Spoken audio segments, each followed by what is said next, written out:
Si vous voulez soutenir la chaîne et vous faire plaisir en même temps, n'hésitez pas à checker Holy Energy, le plus vieux sponsor de la chaîne. C'est le sponsor qui permet de boire des boissons sans culpabiliser, sans calories et sans sucre. C'est aussi une des meilleures manières pour obtenir de la caféine avec la gamme Energy, parfait pour vos petites sessions gaming, lecture, etc. Même pour faire du fit. Il y a aussi la gamme hydratation Ice Tea et même la gamme Milkshake pour tous les gens qui veulent boire des boissons en se faisant vraiment plaisir. Merci à tous ceux qui passent par mes liens pour soutenir la chaîne, vous la faites perdurer depuis très longtemps. N'oubliez pas le code BrushClub pour moins 10% et le code BrushClub5 pour moins 5 € sur la première commande. Et je vous conseille les starter sets qui sont parfaits pour commencer. Allez, on commence la vidéo. Dawn of War 4 est annoncé officiellement. Sortie prévue pour 2026. C'est une folie.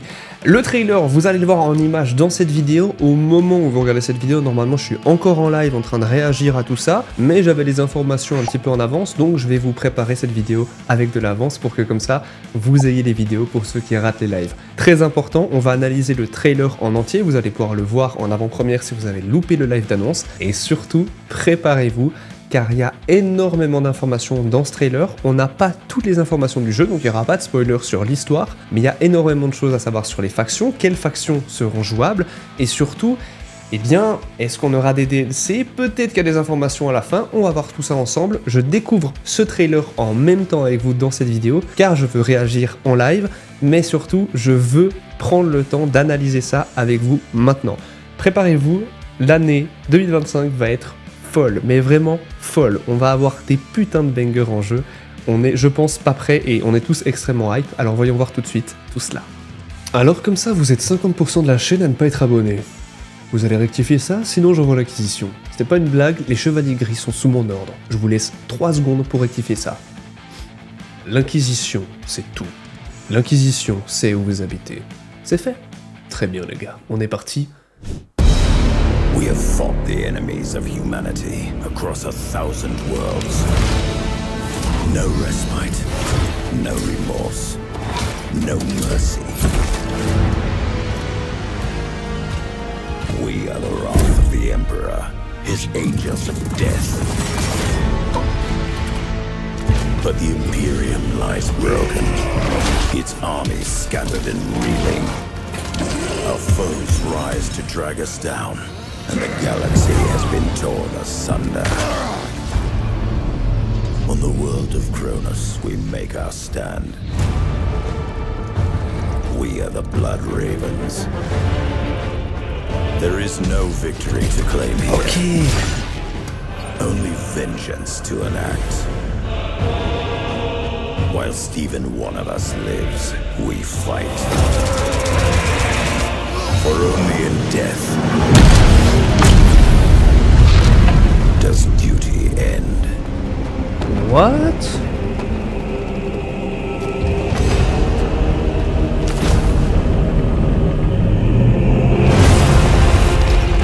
Ok.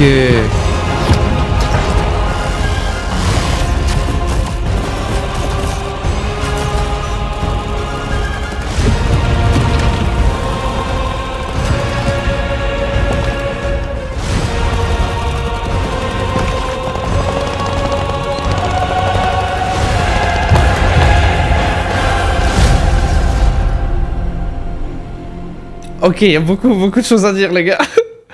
Ok, alors on va juste, je vais couper le son juste pour que vous voyez certains passages, très importants. Alors déjà au début, on apprend quelque chose d'important, donc pour l'instant on s'en fiche. Déjà on a vu que c'était les Blood Ravens, et il parle directement du fait que ici c'est le monde de Cronus. Pour ceux qui ne savent pas, Cronus c'est la planète sur laquelle se passe la campagne de Dark Crusade, le DLC du Dawn of War 1 du coup. Et donc là on est de retour sur Cronus, là où les Nécrons refont surface. Peut-être la même dynastie, en théorie, je sais pas trop ce qui va se passer au niveau de l'histoire, très sincèrement.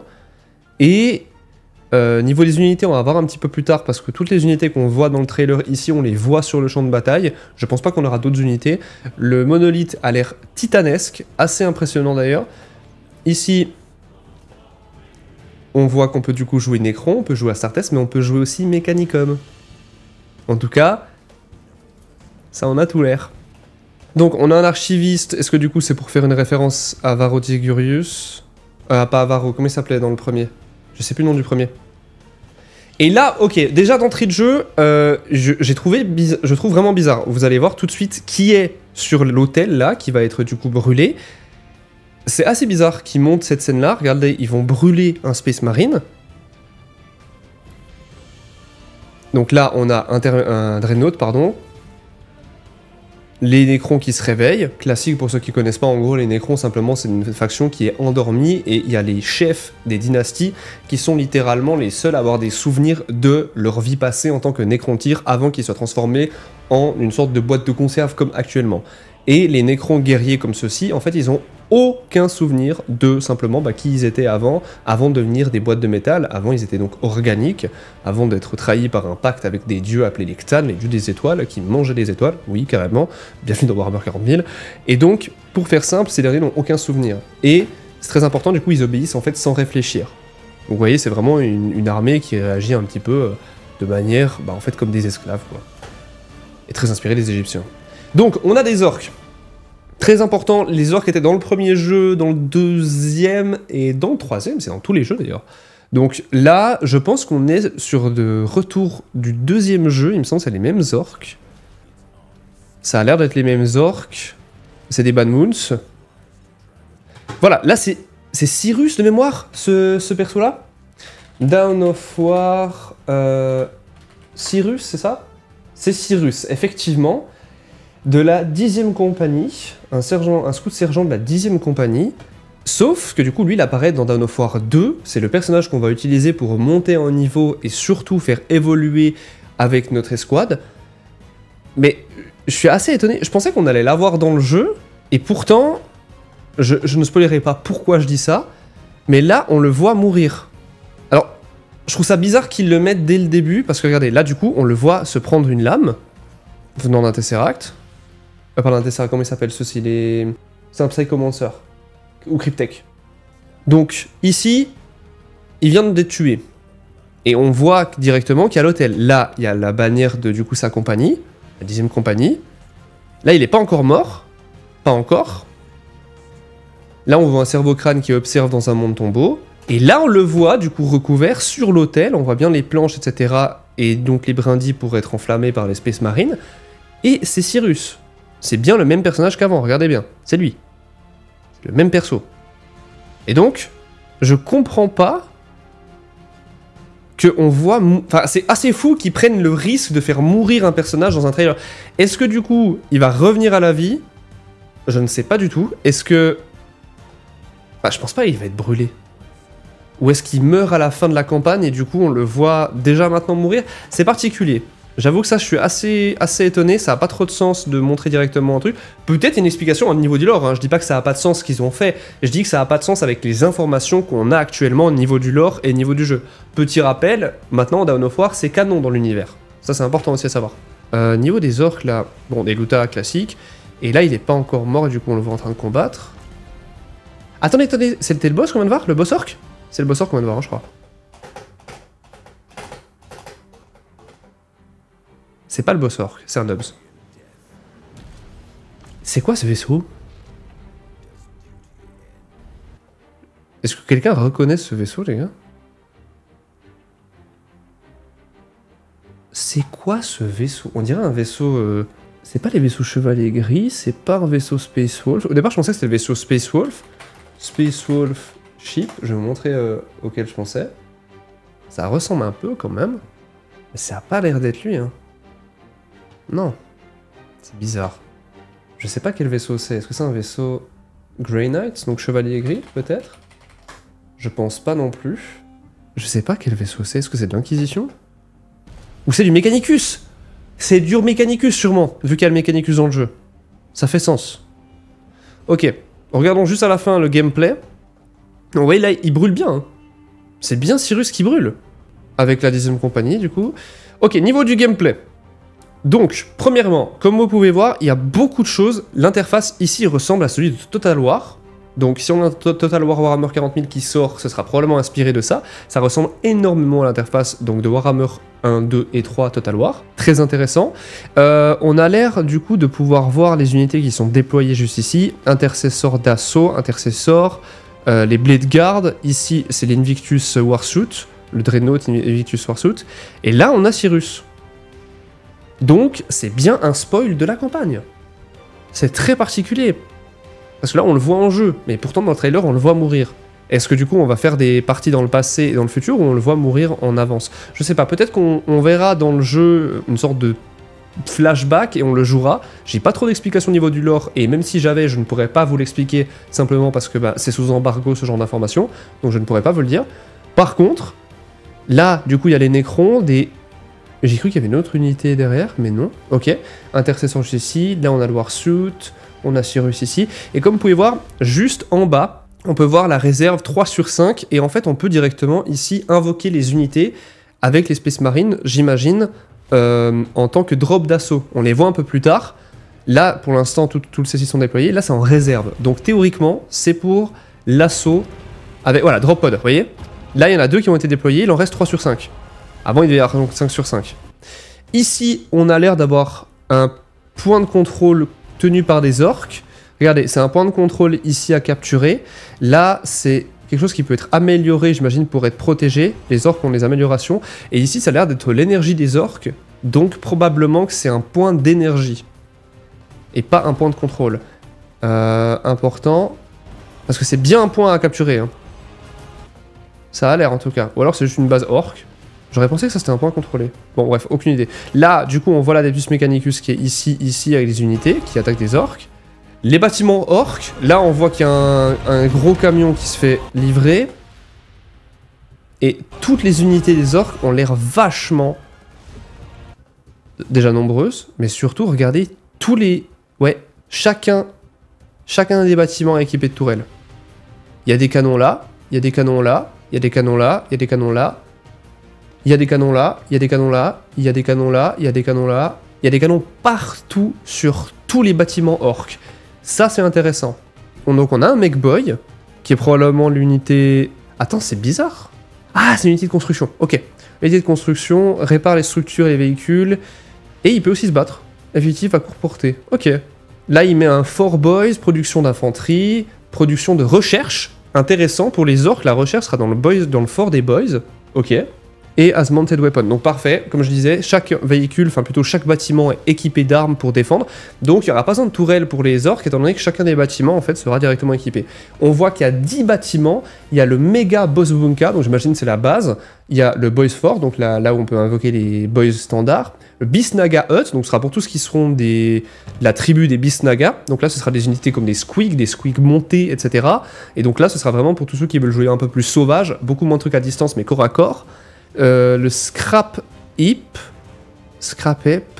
j'imagine que c'est pour recycler, je sais pas du tout. Ça c'est assez particulier par contre. Je crois qu'on n'avait pas ce bâtiment dans les anciens jeux orques, enfin les anciens Dawn of War. On a Mech-Boy Workshop, j'imagine c'est pour améliorer les véhicules, ou alors directement créer les véhicules. Cover, barricade, classique. Wag Banner, j'imagine c'est une bannière qu'on peut mettre sur les points stratégiques à capturer. Mech Gun, ça doit être une tourelle quand même. Est-ce que c'est une tourelle déplaçable? Je sais pas du tout, je pense pas. Parce que le Mech Gun, du coup, c'est une unité normalement que vous pouvez déplacer un minimum, qui a un canon ultra puissant. Mais là, je pense qu'on pourra le mettre en tourelle. Bombe Squig Pen, donc là, j'imagine que c'est les squigs suicidaires, probablement avec des bombes. C'est étonnant que ce soit pas dans les Beastnaga, d'accord. Et Gorkanaut. Ok, donc le Gorkanaut, vous voulez directement le construire. Faut le construire comme un bâtiment et il n'est pas invocable. Donc le Mech-Boy Workshop, c'est bien là, c'est cet énorme machin juste ici, où il y a les tanks qui sortent. Très intéressant. Et les bâtiments, quand ils sont construits, ils tombent directement du ciel, comme si c'était envoyé depuis un rocher. Ok, puis ils sont quasiment déjà construits. Stylé. Là, on a l'animation classique, comme à l'époque, pour ceux qui se rappellent l'animation du Dreadnought, ils faisaient ça déjà dans le 1. Là, ils ont fait la même chose version Primaris, du coup, avec le Renaptor. Très classe. Juste voir un petit peu derrière, on a niveau des unités des nobs juste ici. Et ça a l'air du coup d'être une grosse boîte. Je crois que c'est le terme en français, je me rappelle plus le terme en français. Pardonnez-moi les gars, je joue beaucoup en anglais. Donc, je rappelle, c'est un work in progress, la qualité n'est pas forcément exactement ça. Là, c'est vraiment probablement une bêta ou une alpha. Et niveau des unités orques, on voit pas grand chose de plus. Ok, là il y a les bombes squig juste ici, très intéressant. Là, il y a des boys classiques. C'est vraiment grosse... Ouais, c'est des énormes vagues, hein, les orques. Je pense qu'ils vont coûter que dalle. Là, c'est des pistol boys. On n'a pas de gameplay vraiment poussé pour les Nécrons. On voit juste une petite fois les Nécrons. On les voit... donc ici. On les voit ici. Il n'y a pas grand chose à voir. Les canoptèques ici, les scarabées. Là, j'oublie toujours le nom de cette unité. Là, j'arrive pas à voir. Est-ce que c'est les gardes? Là, c'est les gardes. Ici. Les gardes des triades de mémoire. Ou c'est ceux qui ont les deux halbardes, l'autre variante dans la boîte. Je sais plus exactement le nom. Et ouais, ça a l'air pas mal. Ça a l'air pas mal à jouer. Je pense qu'on va être sur des grosses puissances de feu. Ça a l'air de faire beaucoup de dégâts, ouais, effectivement, ouais. Ah oui, oui, oui. Ah, le Dreadnought, juste regardez à quel point le Dreadnought se fait éclater. Regardez juste... Regardez la vie du Dreadnought, hein. Là, le coup de ces trucs.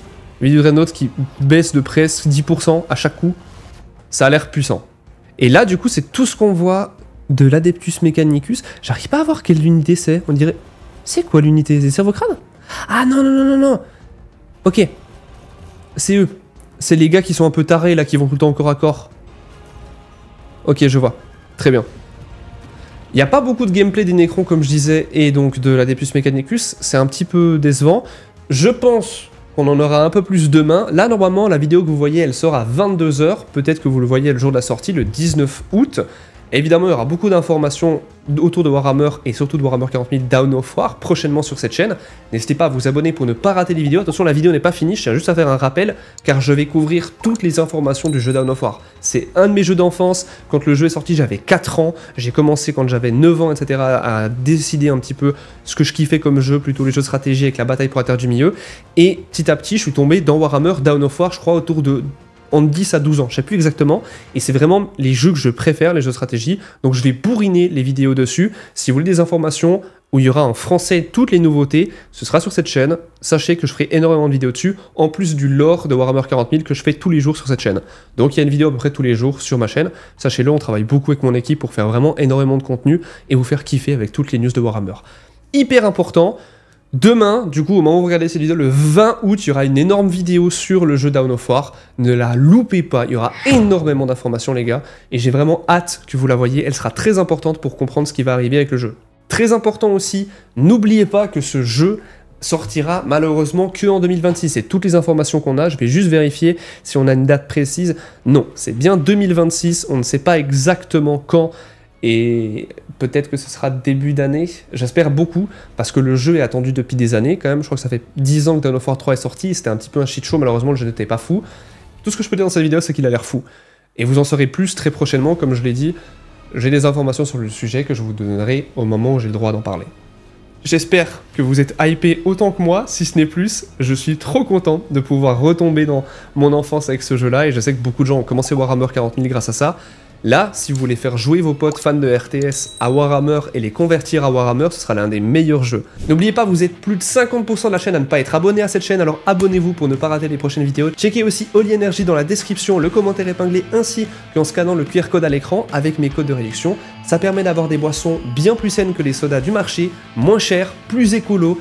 Et surtout, c'est important de purger de l'hérétique et du xéno avec de la bonne caféine, avec la gamme énergie qui m'a préféré. D'ailleurs, le Raptor, c'est un de mes préférés, avec notre très cher Piranha et aussi le petit fruit du dragon que j'aime bien. Prenez soin de vous, de votre santé physique et mentale, l'empereur protège. On se retrouve demain pour du lore et des vidéos sur Dawn of War et tous les jeux de 40 000. Prenez soin de vous, à bientôt.